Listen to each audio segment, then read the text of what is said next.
Beetroot ഇഷ്ടമല്ലാത്തവർ പോലും ഇങ്ങനെ ഉണ്ടാക്കിയാൽ കഴിച്ചു പോകും കേട്ടോ. അത്രയ്ക്കും ടേസ്റ്റിയാണ്, അതുപോലെ തന്നെ ഹെൽത്തിയുമാണ് കേട്ടോ. എല്ലാവരും ഒന്ന് ട്രൈ ചെയ്ത് നോക്കണം.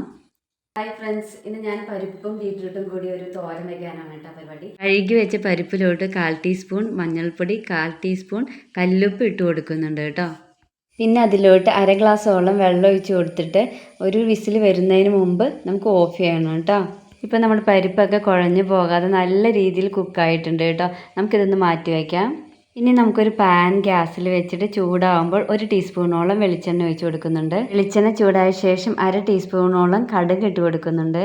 ഇപ്പോൾ നമ്മുടെ കടുകൊക്കെ നന്നായി പൊട്ടി വന്നിട്ടുണ്ട് കേട്ടോ. ഈ സമയത്ത് നമ്മൾ ഒരു 7-8 കുഞ്ഞുള്ളി, 3-4 വെളുത്തുള്ളി, ഒരു ചെറിയ കഷ്ണം ഇഞ്ചി കുരുകുരാന്ന് അരിഞ്ഞത് എല്ലാം ഇട്ടിട്ട് അത്യാവശ്യം ചെറിയ രീതിയിലൊന്ന് വഴറ്റിയെടുത്താൽ മതി.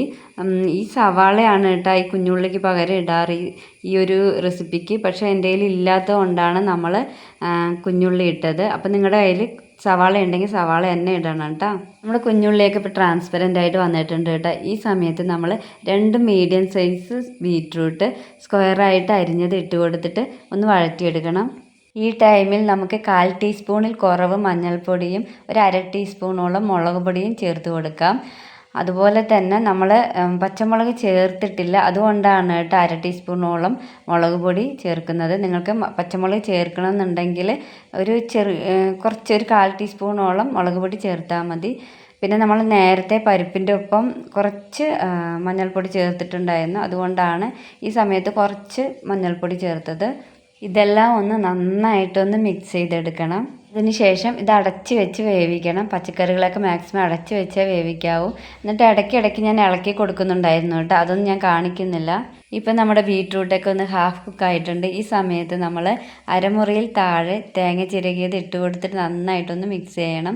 ഇത് തുറന്ന് വെച്ച് തന്നെ നമുക്ക് വേവിച്ചെടുക്കാം കേട്ടോ. നന്നായി ഇടയ്ക്കിടയ്ക്കൊന്ന് ഇളക്കി കൊടുത്ത് ഒരു 5-6 മിനിറ്റ് നമ്മളൊന്ന് ഇതൊന്ന് കുക്ക് ചെയ്യണം. കാരണം നമ്മുടെ ഈ തേങ്ങയുടെ പച്ചമണമൊക്കെ ഒന്ന് മാറണം. അത് കഴിഞ്ഞിട്ട് പിന്നെ അതുപോലെ തന്നെ നമ്മുടെ ബീറ്റ്റൂട്ടും നന്നായിട്ടൊന്ന് വെന്ത് കിട്ടണം കേട്ടോ. അതുവരെ നമ്മളൊന്ന് കുക്ക് ചെയ്തെടുക്കണം. ഇപ്പോൾ നമ്മുടെ ബീറ്റ്റൂട്ടും തേങ്ങയൊക്കെ നന്നായി കുക്കായി വന്നിട്ടുണ്ട്. ഈ സമയത്ത് നമ്മൾ വേവിച്ച് വെച്ച പരിപ്പ് ഇട്ട് കൊടുത്ത് നന്നായി ഒന്ന് മിക്സ് ചെയ്ത് കൊടുക്കാം. ഞാൻ ഒരു കാര്യം വിട്ടുപോയി കേട്ടോ. നമ്മുടെ ബീറ്റ്റൂട്ട് ഹാഫ് കുക്കായില്ല, ആ സമയത്ത് ഉപ്പിട്ട് കൊടുത്തിട്ടുണ്ടായിരുന്നു. ബീറ്റ്റൂട്ടിന് ആവശ്യത്തിനുള്ള ഉപ്പ് ഞാൻ ഇട്ട് കൊടുത്തിട്ടുണ്ടായിരുന്നു. വീഡിയോയിൽ കാണിക്കാൻ വിട്ടുപോയതാണ്. നിങ്ങൾ എന്തായാലും ഇട്ടോളൂ കേട്ടോ. പരിപ്പും ബീറ്റ്റൂട്ടും കൂടി നന്നായിട്ടൊന്ന് മിക്സ് ചെയ്തെടുക്കാം കേട്ടോ. ഭയങ്കര ടേസ്റ്റി ആയിട്ടുള്ള സിമ്പിൾ റെസിപ്പിയാണ് കേട്ടോ. വളരെ ഹെൽത്തിയാണ്.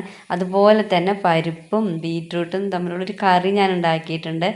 അതിൻ്റെ വീഡിയോ ഞാൻ അപ്ലോഡ് ചെയ്തിട്ടുണ്ടായിരുന്നു.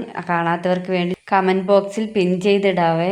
ഇപ്പോൾ നമ്മുടെ തോരൻ റെഡി ആയിട്ടുണ്ട്. ഇതിൻ്റെ മുകളിലോട്ട് നമ്മൾ 1 ടീസ്പൂണോളം പച്ച വെളിച്ചെണ്ണ ഒഴിച്ച് കൊടുക്കുന്നുണ്ട്. അതുപോലെ തന്നെ കുറച്ച് കറിവേപ്പില ഇട്ട് കൊടുക്കുന്നുണ്ട്. അത് ഞാൻ വീഡിയോയിൽ കാണിച്ചിട്ടില്ല. അപ്പോൾ നമ്മുടെ തോരൻ റെഡി ആയിട്ടുണ്ട് കേട്ടോ. എല്ലാവർക്കും ഇഷ്ടപ്പെട്ടു. എല്ലാവരും ഒന്ന് ട്രൈ ചെയ്ത് നോക്കുക. അപ്പോൾ വീഡിയോ ഇഷ്ടപ്പെട്ടാൽ ലൈക്ക് ചെയ്യുക, ഷെയർ ചെയ്യുക, സബ്സ്ക്രൈബ് ചെയ്യുക. നല്ലൊരു വീഡിയോ ആയിട്ട് ഞാൻ വീണ്ടും വരുന്നതായിരിക്കും. അതുവരേക്കും എല്ലാവർക്കും ബൈ.